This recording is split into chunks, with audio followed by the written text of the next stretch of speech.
RFK. RFK Jr. says Kamala Harris never got fact-checked, and he also gives his opinion on what happened during the debate. We're going to spend 10 minutes on this. Make sure you hit a like for the algorithm, subscribe to the channel, and turn on your notifications. And then next, coming up after this, we're going to talk about how your taxes may change in 2025, courtesy of CNBC. Make sure y'all hit that like and make sure y'all tap into the Patreon. Let's get to it. All right, one issue that did get a lot of attention from ABC's far-left moderators was the weaponization of our Department of Justice. Donald Trump still made it a point of emphasis. Take a look. Every one of those cases was started by them against their political opponent. And I'm winning most of them, and I will win the rest on appeal. And you saw that with the decision that came down just recently from the Supreme Court. I'm winning most of them. But those are cases, it's called weaponization. Never happened in this country. They weaponized the Justice Department. Every one of those cases was involved with the DOJ, from Atlanta and Fani Willis to the Attorney General of New York and the DA in New York. Every one of those cases. And then they say, oh, he's a criminal. They're the ones that made them go after me. It's weaponization, and they used it, and it's never happened in this country. They used it to try and win an election. They're fake cases.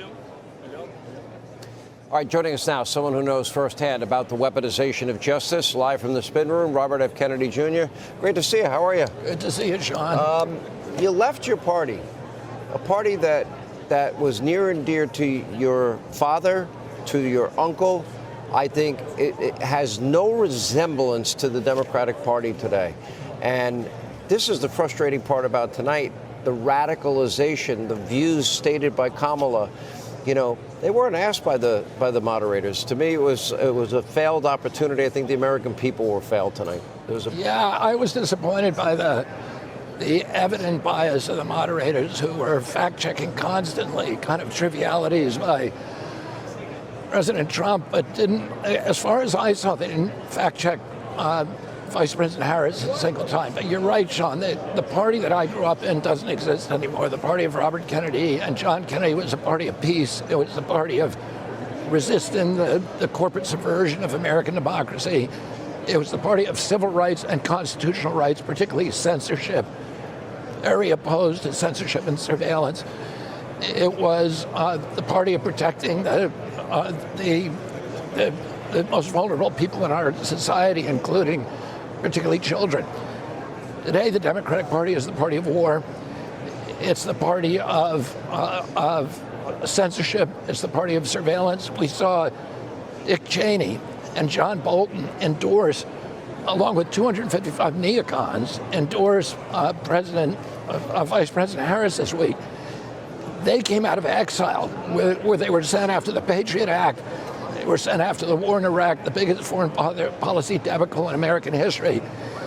And they're not endorsing Vice President Harris because they've changed their minds. They're endorsing her because she represents their worldview: more censorship, more war, more surveillance, and less liberty and constitutional rights. You learned a lot in the course of your campaign. They talk about democracy in peril, but everything, the entire force of the Democratic establishment, if you will, they just went in for the political, death of your campaign. They did not want you to get to. They didn't want you to get at first base. That's the other ballot. That's the other thing, is that they've abandoned democracy. The Democratic Party is now about centralized control. It's about losing faith in the demos, the people, and about abolishing elections, abolishing our ability to hear different points of view, to hear dissent. In my case, of course, they got rid of the primaries. They literally abolished many of the primaries so that President Biden wouldn't have to debate me, wouldn't have to run against me. Let me dip in. I guess Kamala's at one of her watch parties or something. I don't know what she's saying. Let's just dip in for a second. And let me just say that I think we all know that tonight was a night that highlights something that you all have been working so hard on. We have folks here who have been knocking on doors. Well, you know.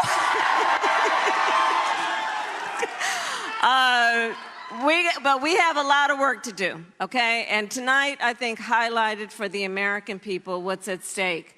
I started the debate by talking about it, and it became apparent, I think, throughout those dead about an hour and a half, that So Look, obviously she's going to go out there and her team.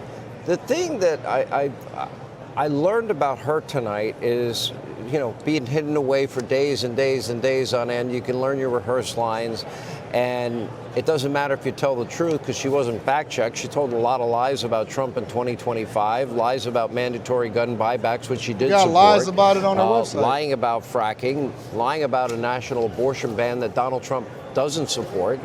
And, you know, it's hard when you've got 3-on-1 like that. But that's what I expect. She's been in this campaign 50 days. We only have 56 days till Election Day, but early voting, for example, I've been pointing out tonight, starts right here 1 week from tonight. There's a lot of information about her stated views in her own words that people don't know about. What would you advise the Trump people to do to get that Here out? was the most telling part of the debate to me, which she didn't get fact-checked on the first question.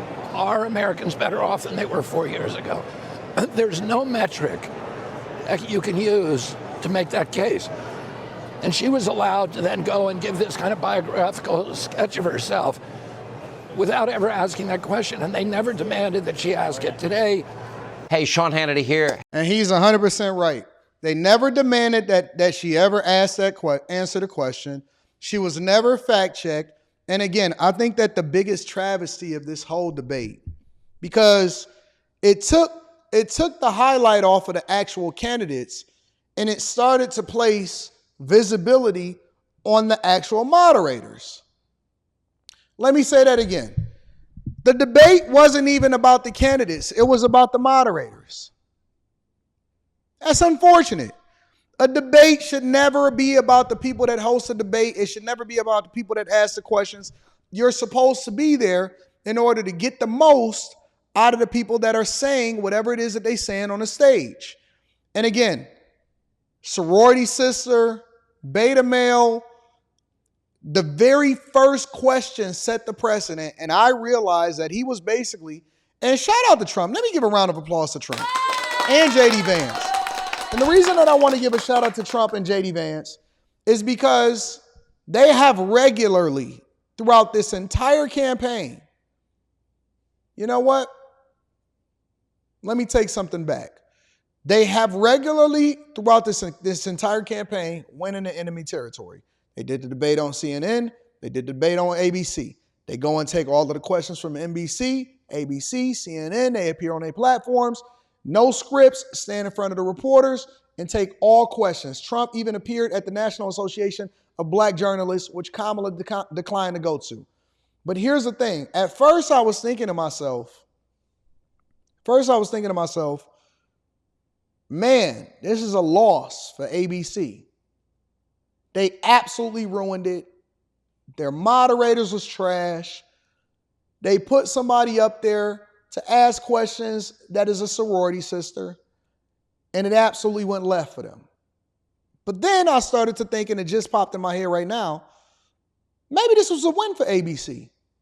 Not a win because they actually did a good job, but a win because they accomplished what they looked to accomplish, which was to paint this a certain way, not to be down the middle, not to be objective, but to push a narrative and to absolutely lead y'all down this pathway of destruction that's not in your best interest. Maybe ABC's goal the whole time was to either A, get back at Trump, or B, to lean more into the left. And so it was impossible for them to not be biased. It was impossible for them to be objective. It was impossible for them to not to be slanted or go one way. How could they? Why would they? Every future debate, I believe, needs to be in somewhere of a neutral territory. Maybe PBS could do it. Maybe Reuters can do it. Maybe the Associated Press can host it. Maybe just YouTube could host it or something like that. But my point is that we got to change the way that this stuff happens, because if you can't just let the stuff lay where it may and let the people say what they, the candidates say what they want to say, and then just leave it out there for the people to determine and make their own decision. If everything is slanted one way, and you're unable to be objective in your questioning. Now, I'm not talking about in your assessment. I'm not talking about in the after hours. I'm not talking about in your commentary afterwards or whatever.